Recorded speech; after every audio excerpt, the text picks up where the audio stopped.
All right, so we're going to be looking at this connection between autism and humor. Yeah. You gave me a whole stack of articles and resources here. Yeah. And we've kind of distilled it down to the most interesting parts. Yes. And so we're going to uncover how people with autism experience humor, Right. the kinds of humor they often enjoy, and how laughter can actually be beneficial. Uh-huh. So get ready for some myth busting and some heartwarming insights. It's definitely a topic ripe for exploration. Yeah. I mean, there are so many misconceptions around autism and humor. It tends to be one of those areas where assumptions run wild. Yeah, so let's address the elephant in the room right away. Yeah. The idea that autistic people don't have a sense of humor. Right. I mean, we're all human rights. Absolutely. We all got our own ways of finding things funny. And this is where understanding the spectrum nature of autism is crucial. Okay.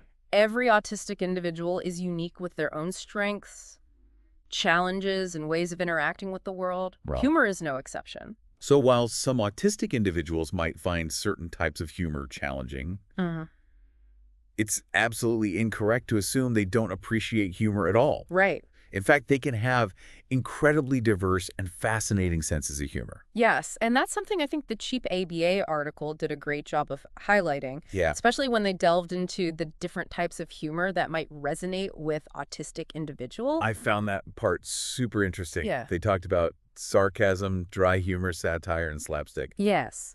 Let's start with sarcasm, though. Okay. Because I know that can be a tricky one for some folks on the spectrum. It definitely can be. Yeah. You see, sarcasm often relies on saying the opposite of what you mean and then using subtle cues like tone of voice or facial expressions to signal that you're being sarcastic. It's like that age-old problem of misinterpreting a sarcastic text message. Exactly. We've all been there. Now imagine navigating that when social cues and nonverbal communication are already a challenge. It's no wonder sarcasm can lead to confusion and misunderstandings. That makes a lot of sense. Yeah. Then on the flip side, they mentioned that dry humor can be more accessible. Yeah. What's the difference there? Well, dry humor is all about delivering a funny line with a completely straight face.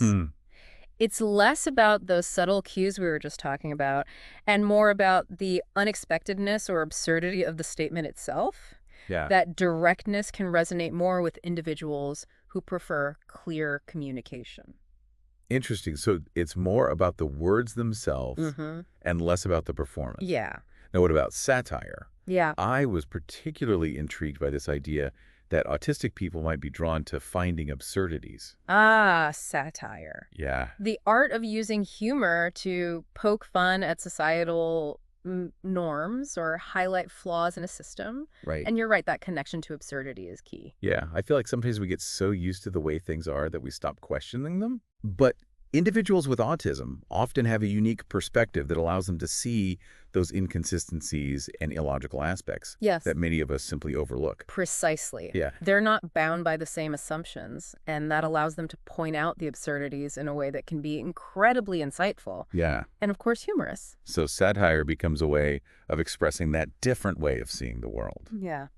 All right, last but not least, we have slapstick. Yeah. I can definitely see why the visual and physical humor of slapstick might appeal to some autistic individuals. Absolutely. Yeah. Slapstick is all about exaggerated movements, physical comedy, and often visual gags. Uh-huh. It's very immediate, and you don't need complex language processing to get the joke. Right. It's a more direct form of humor Yeah. that transcends language barriers. Uh-huh. Now, it's super important to remember that these are just examples, Right. and every autistic person is an individual with their own unique sense of humor. Exactly. Yeah. This isn't about fitting people into neat categories. It's about appreciating the incredible diversity within the autistic community and recognizing that humor is a universal human experience. So we've talked about how the spectrum nature of autism means that humor can be experienced in different ways. Right. And we've busted that myth that autistic people don't have a sense of humor. We have. And we've also begun to explore the different types of humor that they might enjoy. Yes. From the subtleties of dry wit to the visual fun of slapstick. Uh-huh. But I think it's time we move on to a truly fascinating aspect of this topic. Okay. The power of laughter itself. Yes. This is where it gets really exciting. Yeah. It's not just about having a good chuckle. Right. Laughter can have genuine benefits for autistic individuals, right? Absolutely. I'm especially curious about its impact on social interactions. which we know can be challenging for some. Absolutely. Think about it. Sharing a joke or laughing together creates a sense of connection Yeah. and shared experience. Right. For individuals who might find navigating social situations tricky, humor can be a bridge to building relationships and feeling more comfortable interacting with others. So it's about finding that common ground through humor, Yeah. that spark of understanding that transcends differences. Exactly. And it's not just about social benefits. Right. We know that autistic individuals can face a lot of anxieties, Yes. whether it's sensory overload, social expectations, Right. or navigating a world that isn't always designed for their needs. Yeah. Humor can be a powerful tool for coping with those challenges. It can. So laughter is a stress reliever. Precisely. It's like a pressure valve releasing tension and providing a moment of joy amidst the chaos. Yeah. Laughter releases endorphins, which Right. have mood-boosting and stress-reducing effects. Yeah. It can be a way to reframe situations, Yeah. gain a sense of control, and boost resilience. And of course, there are the broader benefits to overall well-being, right? Because feeling good matters. Absolutely. It's not just about surviving, it's about thriving. Humor can be a pathway to joy resilience and a more positive outlook on life. It can. So now that we understand the power of humor, Right. how can we support and encourage it in autistic individuals? Yeah. I know the Cheap ABA article had some practical suggestions. One of the key takeaways for me was the importance of exposure to humor. Okay. This could be through books, movies, stand-up comedy, even funny memes. Yeah. The key is to tailor it to the individual's interests. It's about finding what tickles their funny bones, so to speak. Exactly. And what about us? Can we model humor ourselves? Absolutely. Yeah. Being mindful of the type of humor we use is crucial. Mm-hmm. We want to make sure it's respectful, authentic, and not reliant on potentially confusing sarcasm. Okay. It's about creating a safe space for humor to flourish. So leading by example, Mhm. showing them that laughter is welcome and encouraged. Yes. And I imagine encouraging expression is also key, It is. giving them space to express their own unique sense of humor. This could be through creative outlets, like writing, drawing, Yeah. or even just casual conversation. It's about valuing their perspective and letting their humor shine through. Absolutely. And this brings us back to that crucial point about individual differences. Yes. What one person finds hilarious, another might not. Right. No sweeping generalizations. Right. It's about respecting individual preferences and sensitivities. Exactly. Now, before we move on, I do want to touch on something else that the Cheap ABA article brought up. Okay. This idea of masking. They mentioned that for some autistic individuals, humor can be a way of masking. That's a really important point. Yeah. Masking is when autistic individuals try to hide or suppress their autistic traits to fit in or avoid negative reactions. Right. And sometimes humor can be part of that masking process. So they might be using humor as a defense mechanism, a way to deflect attention or manage social situations that feel overwhelming. Exactly. Imagine someone who uses self-deprecating humor to deflect attention away from their social awkwardness. It's a way of trying to control a situation that feels out of control. That's so insightful. Yeah. And it highlights how crucial it is to create environments where autistic individuals feel safe to be themselves Absolutely. without the pressure to mask. When we talk about supporting humor in autistic individuals, it's also about supporting their authenticity. It's about celebrating their unique perspectives and the ways they choose to express themselves, whether through humor or any other means. And this reminds me of something you said earlier about how autistic individuals often have this amazing ability to highlight absurdities that many of us miss. It's true. Yeah. And that's what makes this connection between autism and humor so fascinating.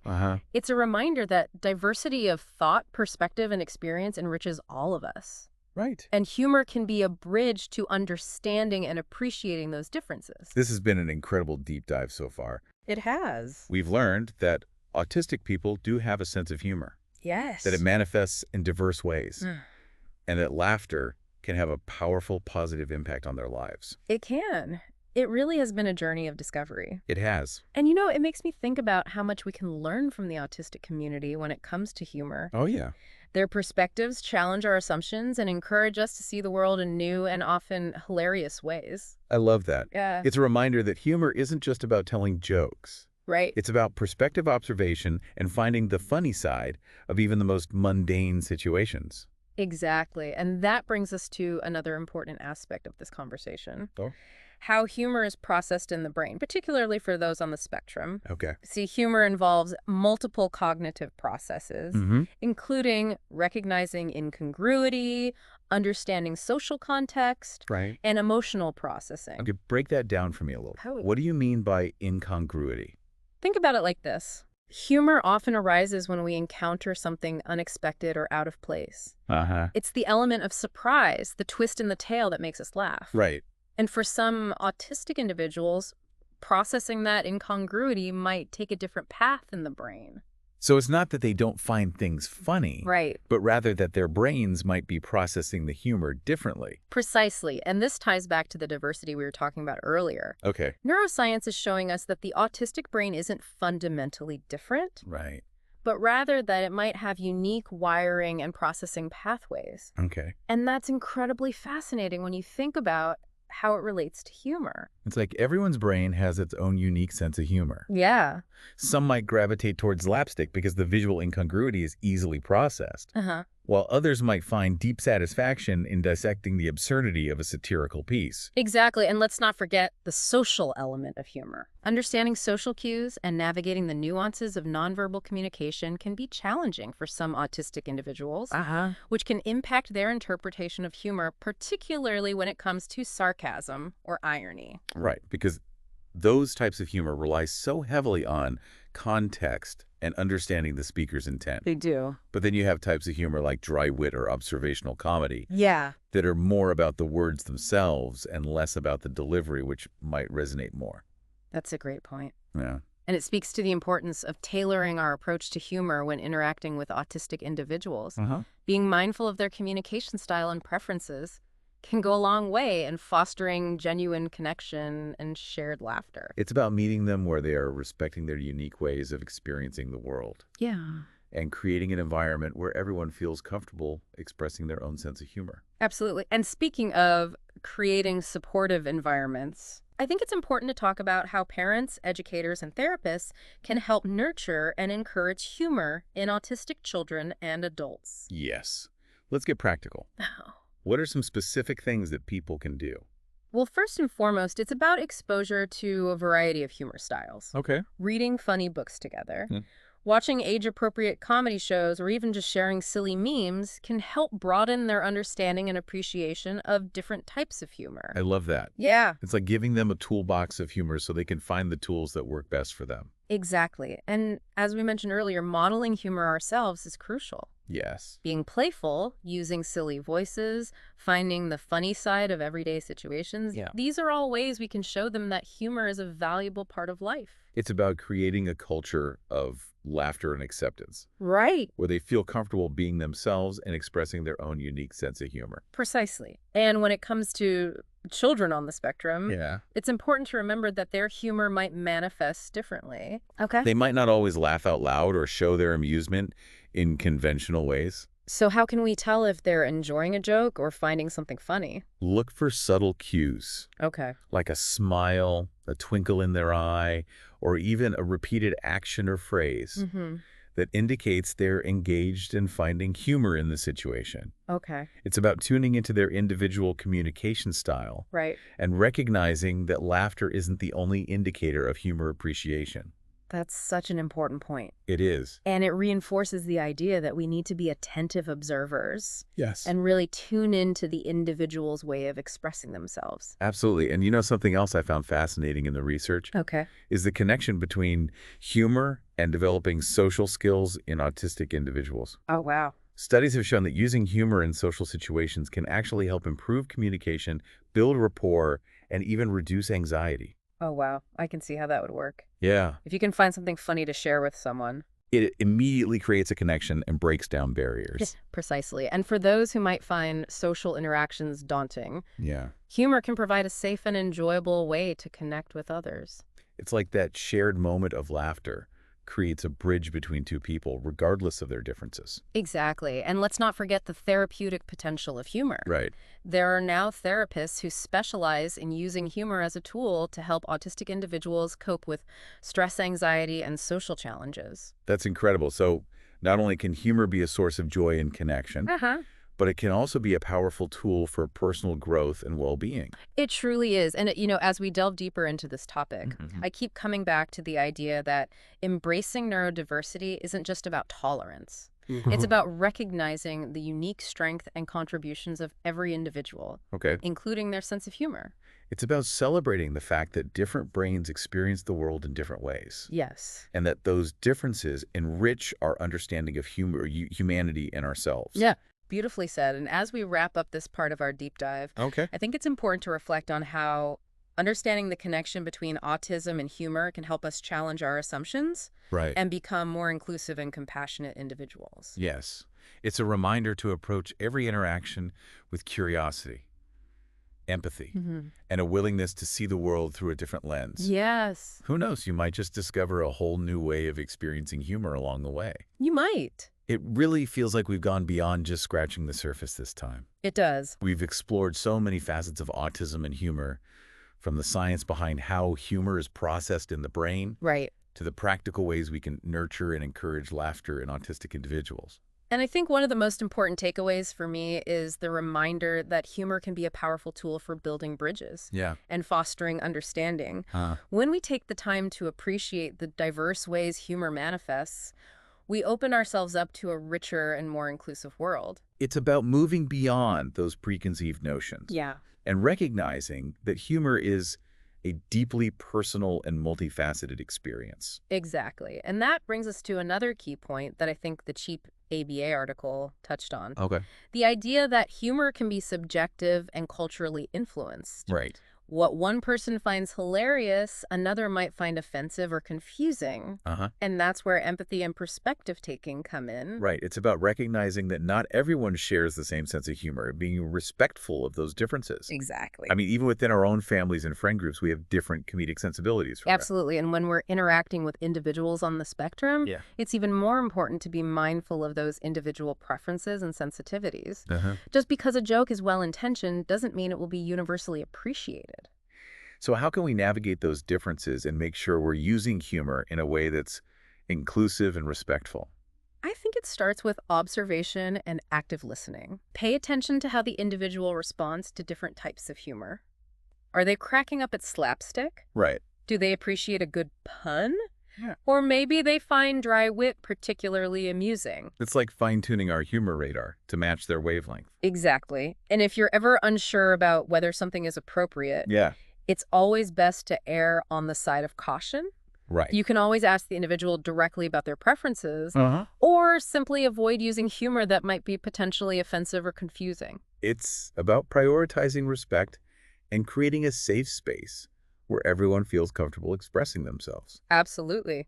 And I think that's a beautiful sentiment to end on. Yeah. The idea that humor can be a tool for connection, understanding, and creating a more inclusive world. Absolutely. And as we wrap up this deep dive, Yeah. I'd love to leave our listener with a challenge. Okay. A challenge to step outside their comfort zone and explore different forms of humor. Maybe check out a stand-up comedian who represents a different cultural background or perspective than your own.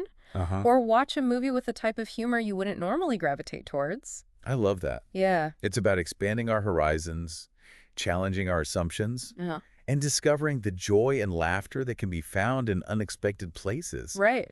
Who knows, you might even find a new favorite comedian or genre of humor along the way. Exactly. And remember, laughter is contagious. It is. So spread the joy, share those smiles, and let's create a world where everyone feels comfortable expressing their own unique sense of humor. That's a wrap on another incredible deep dive. It is. Thanks for joining us on this journey of discovery. Until next time, stay curious and keep those laughs coming.